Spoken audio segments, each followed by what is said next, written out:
السلام علیکم۔ سب سے پہلے تو آپ لوگوں کو بہت بہت رمضان مبارک ہو۔ اس کا انتظار ہم 11 مہینے کرتے ہیں اور سوچتے ہیں، اور خاص طور پہ یہ دعا ضرور کرتے ہیں کہ اللہ پاک ہمیں اگلے سال بھی رمضان جو ہے وہ ملے۔ کچھ لوگ بڑے ایک دوسرے کو کہہ رہے ہوتے ہیں کہ جی اللہ میاں بس اگر اس دنیا سے جائیں تو رمضان ہو، اور اگر جمعہ ہو تو کیا بات ہے، ہماری بخشش ہو جائے گی اور ہمارا حساب کتاب بھی نہیں ہوگا۔ تو ہم نے ٹاپک رکھا ہے رمضان کی تیاری اور مارا ماری، کیونکہ یہ مارا ماری رمضانوں میں اور رمضان سے 2 دن پہلے جو میں دیکھ رہا تھا، ٹریفک کا رش تھا، لوگ پریشان تھے، دکانوں پہ رش تھا، چیزیں بک رہی ہیں، لوگ خرید رہے ہیں کہ یہ ہو، اس کی کمی نہ ہو جائے، اور جتنا مینیو ہے اس کو مینیو کو بھی ہر ایک سے پوچھ رہے ہیں، کیونکہ ان کے ذہن میں یہ ہے کہ جب ہم گھر پہنچیں گے، اگر ہم نے کسی کو افطاری میں بلایا تو ہو سکتا ہے وہ کہے گا یہ بتائیں مینو کی ہے، وہ کہے گا بھئی مجھے چھوڑ دی، تم بتاؤ تینو کی ہے۔ تو جو مینیو ہے، کھانا پینا 11 مہینے چلتا ہے، اور یہ ایک ہمارے جسم کی زکوٰۃ نکلنے کا جو مہینہ ہے، جس میں ویسے بھی زکوٰۃ کو بھی آپ کو اور ویسے بھی آپ کو اس کا ثواب بہت زیادہ ملتا ہے۔ اور آپ دیکھ رہے ہوں گے کہ ویسے تو لوگ دفتروں میں بھی کھاتے ہیں، لیکن اس کے بعد گھر آ کے بھی کھاتے ہیں۔ اس سب کی بات نہیں کر رہا ہوں، کچھ ہیں جن کو عادت ہے، لیکن اس مہینے میں سب صراط مستقیم پہ چلنے کی کوشش کرتے ہیں۔ بہت سے لوگ سیدھے ہو جاتے ہیں، کچھ لوگوں کی مدد کر رہے ہوتے ہیں، کچھ زکوٰۃ دے رہے ہوتے ہیں، کچھ افطاری کروا رہے ہوتے ہیں۔ تو یہ سارے وہ نیک کام ہیں جس کی پریکٹس کے لیے اللہ میں نے 1 مہینہ دیا ہے، لیکن اس کے بعد ہمیں 11 مہینے بھی وہی سب کچھ کرنا چاہیے، صبر بھی کرنا چاہیے، برداشت بھی کرنا چاہیے، اور لوگوں کے کام بھی آنا چاہیے، کیونکہ یہ سلسلہ اس وقت تک چلتا ہے جب تک ہماری سانس ہے۔ اور سانس، کیونکہ اس دنیا میں جو ہمارا جینا ہے وہ ہم ایک ٹرانزٹ پہ موجود ہیں، اور ٹرانزٹ پیسنجر جو ہوتا ہے اس کو آگے بڑھنا ہوتا ہے، اور آگے جب وہ جائے گا تو پھر فیس کرنا ہے اللہ پاک کو اپنے تمام تر اعمالوں کے ساتھ۔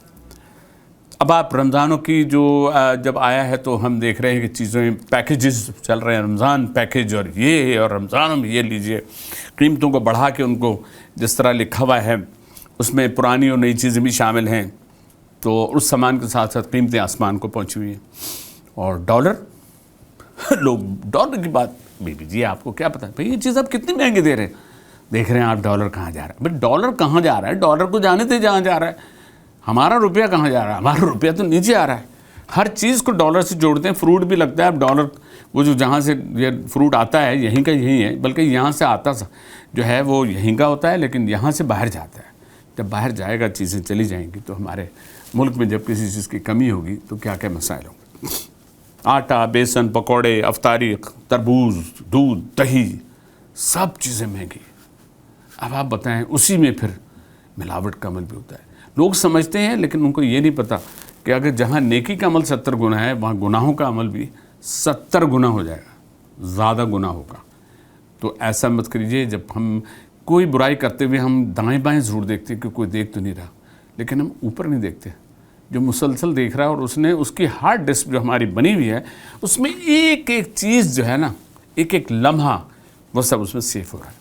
تو رمضان آپ کے پاس اللہ پاک نے ایک ایسا موقع دیا ہے۔ دنیا بھر میں درس قرآن کے اس پروگرام کو لوگ دیکھتے ہیں، اور وہاں پر ہم دیکھتے ہیں کہ وہاں وہ لوگ مسلمز کے لیے کتنے پیکیجز بناتے ہیں، اور اس میں لکھا تھا اونلی فار مسلم، یعنی ساری چیزیں وہاں کے لوکل لوگوں کے لیے، وہ چیزیں جو ہیں وہ اسی ریٹ میں ہیں، لیکن مسلمانوں کے لیے خاص طور پہ، خواہ وہ دنیا کے کہیں کے بھی مسلمان وہاں رہ رہے ہیں، اور یہ آپ لوگ دیکھ رہے ہوں گے باہر بھی کہ ان لوگوں کے لیے مسلمز لکھا ہوتا ہے کہ مسلمز کے لیے جو ہے اتنا ڈسکاؤنٹ ہے۔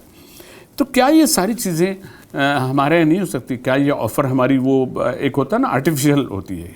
ہم سمجھ رہے ہوتے ہیں مہنگائی کا جو طوفان ہے، کہ بیچنے والا جو روزہ ہوگا، اگر آپ اس سے بحث کر رہے ہیں نا، جو بیچ رہا ہے، بھائی یہ کر رہے ہیں آپ جی بھائی دیکھیے روزہ رکھا ہوا، دماغ نام سے دماغ نہ خراب، آپ باجی نہیں چاہیے تو آگے سے لے لیجیے۔ روزہ ہم اللہ کے لیے رکھتے ہیں، اس بندے کو تو ہم نے اپنے اخلاقیات وہی دکھانے، کیونکہ ہمارے صبر کا یہ روزہ جو ہے ہمیں صبر کے بارے میں بتاتا ہے کہ ہمیں صبر بھی کرنا چاہیے، ہمیں برداشت بھی کرنا چاہیے۔ برداشت اور صبر کی بات تو ہمارے ہر ٹاپک میں اس لیے آئے گی کہ وہ روزے کا ایک بہت امپورٹنٹ حصہ ہے، جس میں ہم سے کوتاہیاں ہوتی ہیں، اور ہم غلطی میں لوگوں کو وہ کہہ جاتے ہیں جو ہمیں روزے میں خاص طور پہ نہیں کہنا چاہیے، درگزر کرنا چاہیے۔ اب ہم ایک اور چیز ہے، مختلف چیزیں جو ہیں قیمتیں لگتی ہیں، یا آپ لوگوں نے دیکھا ہوگا کہ رمضان کے اس شروع میں ہمارے پاس بہت سی اپرچونیٹیز ہیں. ان اپرچونیٹیز کو ہم کیسے اویل کریں گے؟ یہ جو رمضان شروع ہو رہا ہے، یہاں پر ہمیں ابھی روڈ پہ افطاریاں کراتے ہوئے لوگ نظر آئیں گے، بے شمار نظر آئیں گے. جن کا نہیں ہے وہ رکیں گے، رک کے وہ ان کو افطاری دینے کی کوشش کریں گے. اور بہت سی جگہ پہ بڑے بڑے دسترخوان لگیں گے. ان دسترخوان میں لوگ جو ہے وہ افطاری کر رہے ہوں گے. غریب بھی وہاں پہنچے گا، اور وہ بھی پہنچے گا جس کے گھر افطاری کا سامان نہیں ہوتا، جس کے پاس فروٹ کے لیے پیسے نہیں ہوتے. ایسے لوگ بھی سفید پوشی کے انداز میں جا کے وہاں بیٹھے ہوتے ہیں، کیونکہ ان کو اپنی انا کو بھی مجروح نہیں کرنا ہے. تو اللہ پاک نے ہم لوگوں کو بڑا موقع دیا ہے.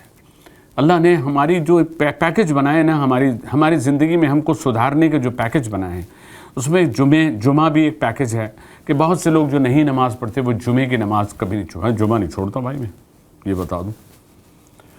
تو وہ جمعہ بھی دیا ہوا ہے.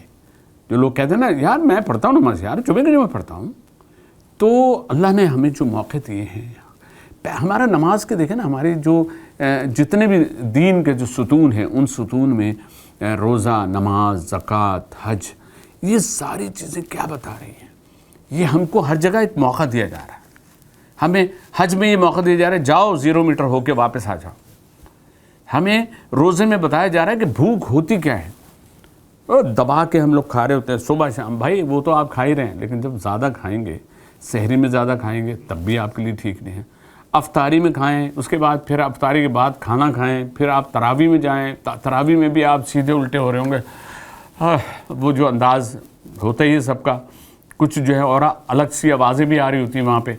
تو یہ ساری، اس کے بعد جب آتے ہیں تو ڈولتے ہوئے آتے ہیں، پھر قرآن شریف نہیں پڑھ پاتے. ہوتا ہی ہے کہ دین کہ ہمارے ان معاملات میں لوگ کچھ بھی ہو جائے، میں نے دیکھا ہے ایسے سے ماشاءاللہ لوگ، ماشاءاللہ کہوں گا کہ قرآن ختم کرتے ہیں، قرآن پڑھتے ہیں، ترجمے سے پڑھتے ہیں. ہمیں یہ سب پڑھنا چاہیے. قرآن کو ہم فرینچ بک کی طرح نہ پڑھیں کہ نہ ہمیں فرینچ آتی ہے. قرآن کو ایسے پڑھیں کہ ہمیں پتہ چلے گا اللہ پاک سے جو ہماری بات ہو رہی ہے، یا اللہ پاک نے قرآن میں جو لکھا ہے کہ ہم اس کو سمجھنے کی کوشش بھی کر رہے ہیں. تھوڑا تھوڑا پڑھیں، 2 پیج پڑھیں، ترجمے کے ساتھ پڑھیں. تو اللہ نے یہ آپ کو موقع دیا ہے. اس موقع سے ہمیں اور آپ کو سب کو فائدہ اٹھانا چاہیے. ہم سب کی نگاہیں لگی ہوئی ہیں، اور ہماری نگاہیں لگی ہیں اس بخشش کے لیے. اور ہمیں ڈھونڈنا چاہیے ان لوگوں کو جن کے ساتھ ہم بیٹھ کے افطاری بھی کریں. ان کو تھوڑا سا وقت دیں. کچھ ایسے لوگوں کو ڈھونڈ لیں جن کے پاس کپڑوں کی مسائل ہیں. گرمی ہے، گرمی میں دیکھیے پرانے کپڑے لوگ دھو کے، ایسے بھی لوگ ہیں جو اس سے نماز پڑھتے ہیں، یا نماز کے علاوہ عید کی جو بات ہم بعد میں کریں گے. تو آئیے ہم اور آپ رمضان کو ویلکم کرتے ہیں اس دعا کے ساتھ، اس امید کے ساتھ کہ ہم اپنے بھائیوں کا، اپنے غریبوں کا اور ایسے لوگوں کا بھی خیال کریں گے جو ہمارے اور آپ کی طرف یہ سوچ کے دیکھتے ہیں کہ ہم کو ایک اللہ کے نمائندے کی حیثیت اللہ نے دی ہے، تو کیوں نہ ہم سب کی مدد کریں. وما علینا